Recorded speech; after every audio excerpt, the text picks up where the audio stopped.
प्रधानमंत्री नरेंद्र मोदी ने फिलिस्तीन के राष्ट्रपति महमूद अब्बास से फोन पर बात कर अल अहली अस्पताल में नागरिकों की मौत पर संवेदना व्यक्त की। उन्होंने कहा, भारत फिलिस्तीन को मदद भेजना जारी रखेगा। इजराइल हमास के बीच जंग में भारत की नीति स्पष्ट है। हम आतंकवाद के सभी रूपों की निंदा करते हैं। फिलिस्तीन पर भारत के रुख में कोई परिवर्तन नहीं आया है। फिलिस्तीन मसले पर हम दो राष्ट्र के सिद्धांत को मानते हैं और स्वतंत्र और संप्रभु फिलिस्तीन के गठन के लिए सीधी वार्ता के पक्षधर है। कांग्रेस अध्यक्ष मल्लिकार्जुन खड़गे ने जम्मू कश्मीर कांग्रेस कमेटी का पुनर्गठन किया है। नई कमेटी में 5 वरिष्ठ उपाध्यक्ष मिलाकर 22 उपाध्यक्ष, 51 महासचिव और 62 सचिव नियुक्त किए गए हैं। 22 सदस्यीय नई कार्यकारिणी को मंजूरी दी गई है। समिति में डॉक्टर करण सिंह, सैफुद्दीन सोज, जी.ए. मीर, तारिक हमीद कारा व ताराचंद शामिल हैं। वहीं विकार रसूल वानी प्रदेश अध्यक्ष बने रहेंगे। केंद्रीय मंत्री नितिन गडकरी ने भारत पाकिस्तान के अंतर्राष्ट्रीय सीमा पर स्थित अटारी चेकपोस्ट पर देश का सबसे ऊंचा तिरंगा फहराया। इसकी ऊंचाई 418 फीट है, जो सीमा के दूसरी तरफ लगे पाकिस्तान के झंडे से 18 फीट अधिक है।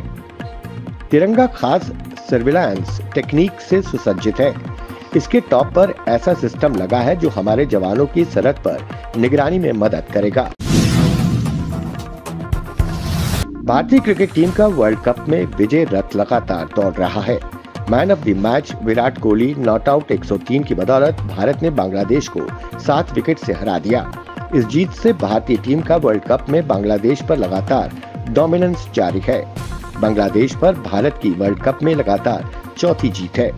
वहीं प्रधानमंत्री नरेंद्र मोदी ने भारतीय टीम की जीत पर गर्व करते हुए कहा, वर्ल्ड कप में शानदार फॉर्म में चल रही भारतीय टीम अगले मैच के लिए शुभकामनाएं।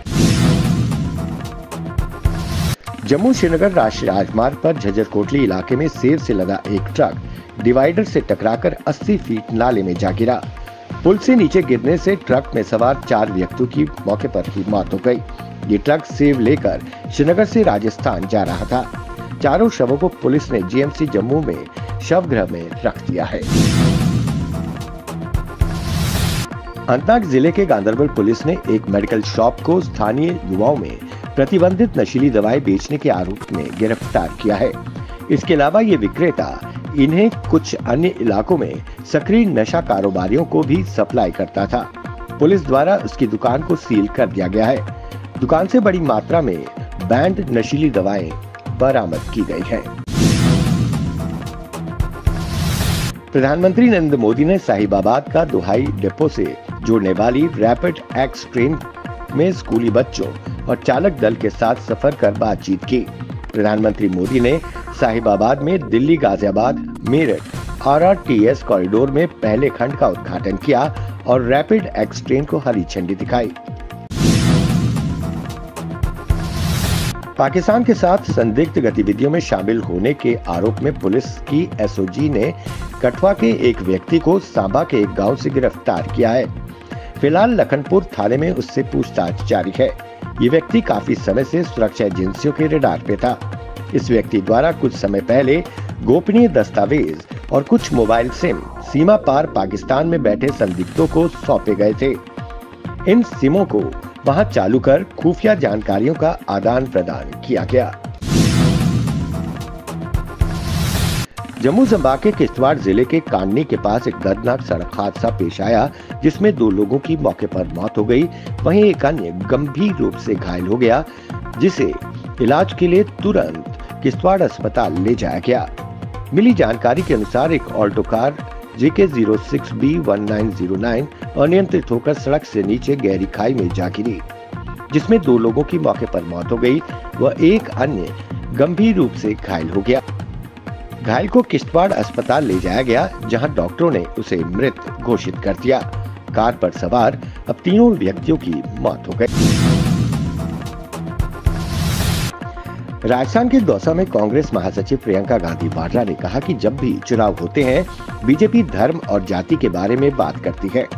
उन्होंने लोगों को संबोधित करते हुए कहा, आपको ये समझने की जरूरत है कि चुनाव के समय ये बातें क्यों होती हैं। आपके विकास पर बातें क्यों नहीं होती। ये सवाल आपको बीजेपी से पूछने चाहिए।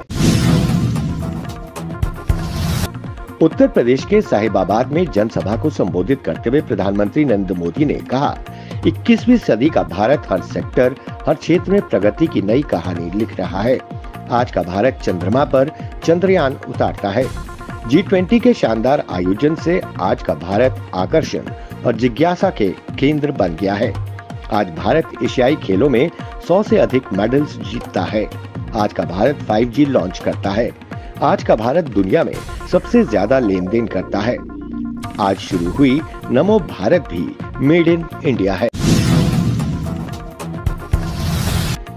इजराइल हमास संघर्ष पर IBA गवर्नर शक्तिकांत दास ने कहा कि भारत अलग है। बेशक जो कुछ हो रहा है उससे हम प्रभावित होते हैं, इसमें कोई संदेह नहीं है। हमारे माइक्रो इकोनॉमिक्स फंडामेंटल्स बहुत मजबूत हैं और हमारा वित्तीय क्षेत्र मजबूत बना रहेगा। उन्होंने कहा कि मुझे लगता है कि दोनों मापदंडों पर भारत अच्छी स्थिति में है। तेलंगाना में कांग्रेस सांसद राहुल गांधी ने कहा कि मैं बीजेपी के खिलाफ लड़ता हूं। मेरे खिलाफ 25 से 30 मामले चल रहे हैं। मेरी लोकसभा सदस्यता भी निलंबित कर दी गई। उन्होंने मेरा घर भी ले लिया और मैंने खुशी से दे दिया। मुझे लगता है मुझे घर नहीं चाहिए, पूरा भारत मेरा घर है। गवर्नमेंट मेडिकल कॉलेज रजौरी के कांडी में आयुष्मान भव अभियान के तहत एक स्वास्थ्य मेले का आयोजन किया गया, जहां GMC रजौरी के विभिन्न फर्टिलिटी के डॉक्टरों ने मिलकर दूर दराज के क्षेत्रों से आए लाभार्थियों को स्वास्थ्य देखभाल सेवाएं प्रदान की। त्योहारों को देखते हुए नौशहरा प्रशासन द्वारा नौशहरा बाजार में सभी दुकानों की जांच की गई। इस मौके पर फल, सब्जी, मिठाई, दूध, दही व अन्य दुकानों की जांच की गई। साथ ही दुकानों पर रखे सामान की रेट लिस्ट भी जांची गई। वहीं इस मौके के दौरान जिन दुकानदारों ने रेट लिस्ट नहीं रखी, घरेलू गैस सिलेंडर का उपयोग कर रहे थे, उन्हें जुर्माना भी लगाया गया। वहीं तहसील आपूर्ति अधिकारी ने कहा, दुकानों की साफ सफाई बनाए रखें। नवरात्रों व अन्य त्योहारों के चलते जनता को साफ स्वच्छ खाने का सामान मुहैया करना चाहिए।